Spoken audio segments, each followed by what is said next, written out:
अस्सलाम वालेकुम वरहमतुल्लाह। Dear students, dear aspirants, अस्सलाम वालेकुम। देखिए, जो भी ग्रेजुएट लेवल एग्जाम्स होते हैं उनमें एक टॉपिक बहुत मस्ट होता है जिसका नाम है various source of energy.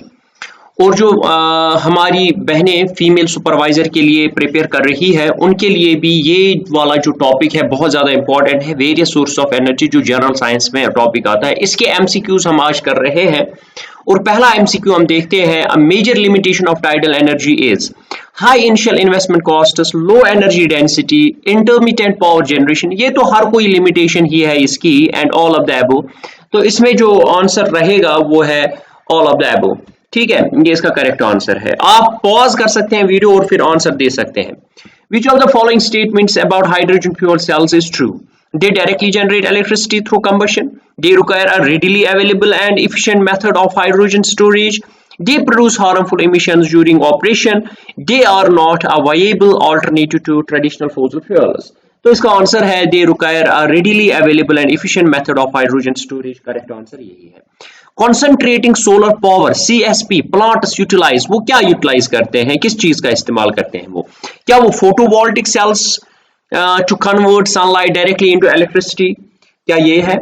Mirrors to concentrate sunlight onto a receiver to generate heat. Wind turbines to convert wind energy into electricity.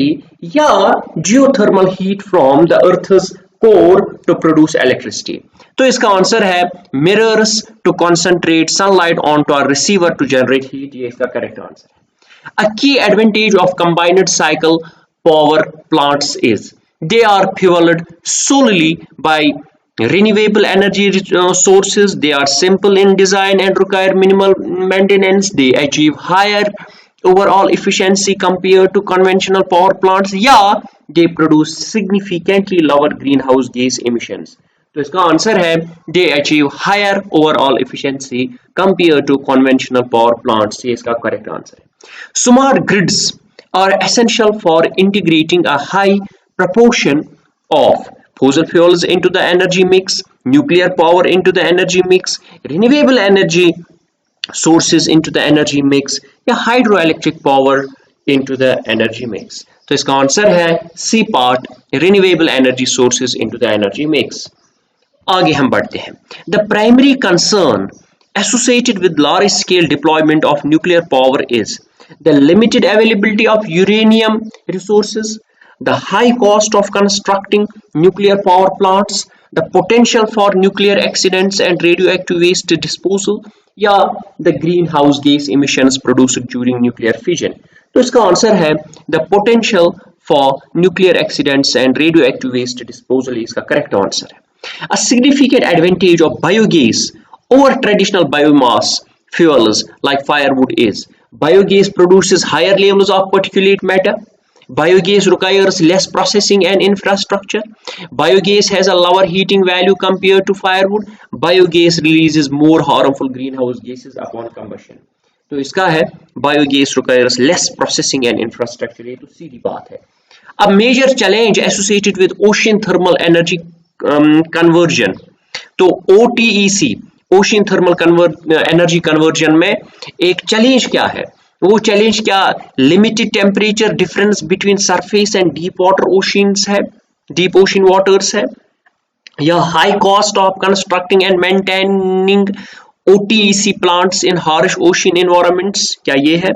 या the negative impact of marine life due to the large volume of water used, या all of the above?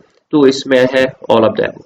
Which of the following statements about energy security is most accurate? It solely relies on having a diverse portfolio of domestic energy sources. It ensures complete independence from energy imports. It involves measures to protect energy infrastructure from disruptions. It prioritizes the development of renewable energy sources over all others. तो इसका है it involves measures to protect energy infrastructure from disruptions. आगे हम देखते हैं, a key policy instrument for promoting energy efficiency is subsidies for the production of renewable energy sources, investment in research and development of new energy technologies, imposing carbon taxes on industries with high emissions, yeah, enacting regulations for minimum energy performance standards for appliances. तो इसका answer आप मुझे खुद देंगे, ये comments में लिखेंगे। Subscribe करना ना भूलिएगा और अपना आंसर जो है वो कमेंट्स में डाल दीजिएगा। शुक्रिया।